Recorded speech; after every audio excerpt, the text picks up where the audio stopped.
এটা ଥିଲା କାଲିର ଭିଡ଼ିଓ। ଆଉ ମୁଇଁ ଯାଇଥିଲି ଡିଲାଗଡ଼ ଶିବରାତ୍ରି ଦେଖି।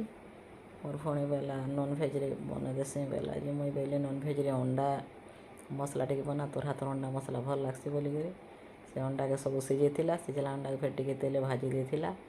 ଆଇନ ପିଆଜ ଅଦା ଲେସୁନ୍ ଆଉ ଯେତେ ଧନିଆ ଗୁଣ୍ଡ ମିର୍ଚା ଗୁଣ୍ଡ ହଳଦୀ ଗୁଣ୍ଡ ଦେଇକରି ସେ ସିଝାଲା ଅଣ୍ଡାକେ ଯେନ୍ ଛାନିଥିଲା ସେଟାକେ ତେଲେ ମସଲାରେ କଷିଦେଲା ନୁନ୍ ନୁନା ଦେଇକରି ଆର୍ ମତେ ଇନ ଖାଇବାକେ ଦେଇଥିଲା। ଏଇଟା ଥିଲା ଅରୁଆ ଚାଉଳର ଭାତ ମିକ୍ସ ଡାଲ୍ ଥିଲା ଆଉ ମୁନଗା ଆଲୁ ଆର୍ ବଡ଼ିକେ ବେସର କରିଥିଲା। ଏଇଟା ହେଉଛି ଅଣ୍ଡା ମସଲା, ଏଇଟା ସାଲାଡ଼ ଆର୍ ଏଇଟା ଭଜା ବଡ଼ି ଯେନ୍ ରାଇସ୍କେ ବିରି ମିଶେଇକରି ଯେନ୍ କରସନ୍। ଆର୍ ଆଜି ଲଞ୍ଚ ଥିଲା ପୁରା ଏକଦମ ଲାଜବାବ, ବହୁତ ଟେଷ୍ଟ ଲାଗୁଥିଲା। ମୋର୍ ଭଉଣୀ ବହୁତ ବଢ଼ିଆ ବନାସି। ରହୁଛେ ବାଏ, ମିଲ୍ମା ଗୋଟେ ନେକ୍ସଟ ଭିଡ଼ିଓ।